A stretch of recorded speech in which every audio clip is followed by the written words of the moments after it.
Right Honorable Speaker, on outstanding balances to Bank of Uganda. And we are saying this in the best interest of this country.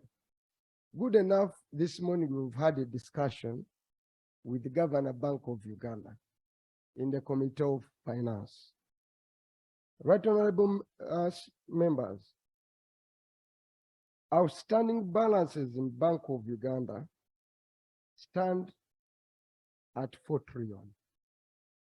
And the government statement speaks to that. That is per this last quarter, but it was standing at 3 trillion. The service agreement mandates government to pay the reimbursables within a period of 6 months. But when they fall due, those reimbursables turn into government advances and they begin to attract interest. And when you go to IMF, these are the imperatives they look at in assessing our debt credentials.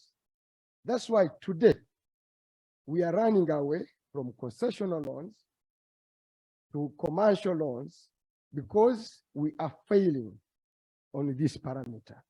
When they look at our books in the Bank of Uganda, government of Uganda owes money to Bank of Uganda, and once a country is in that state, lending agencies don't give it concessional loans. The full effects is the kind of loans we have just approved. That's why we are asking. They are disputing a figure of 12 trillion.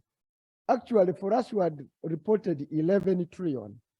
But Right Honorable Speaker, from their submission, it is now 12. We actually understated it.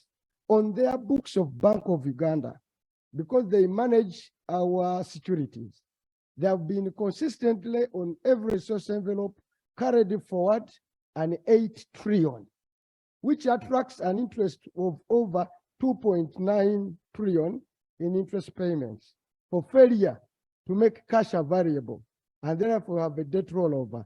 So when you add the 4 and the 8, then those balances are 12. Actually, I had stated 11. So you are even by your revelation, by Statement Bank of Uganda, the figure is that despicable. Right Honorable Speaker, the other issue they are raising is sub-debt with the one of Bank of Uganda.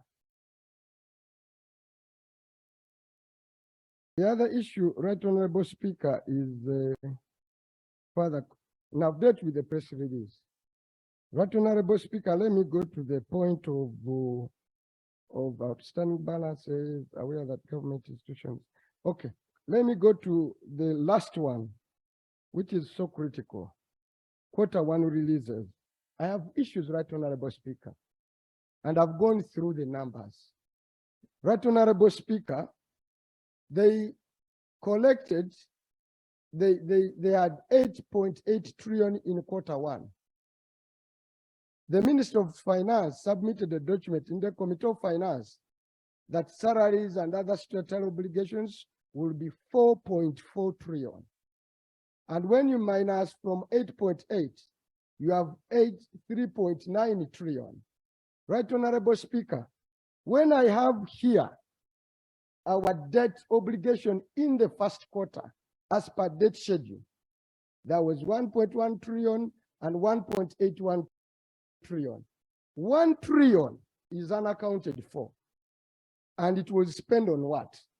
This is the money we are worried that government went ahead and redeemed Tiruboa, which Parliament had rejected.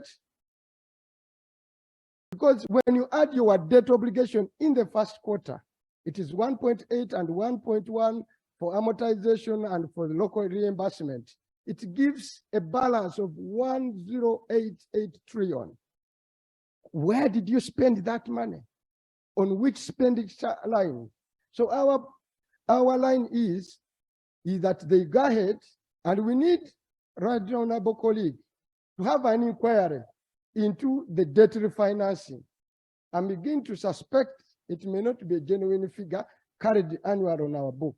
That's why you have a balance of 1 trillion, for which in this morning, I tasked Bank of Uganda and I can put it to the minister here to account for.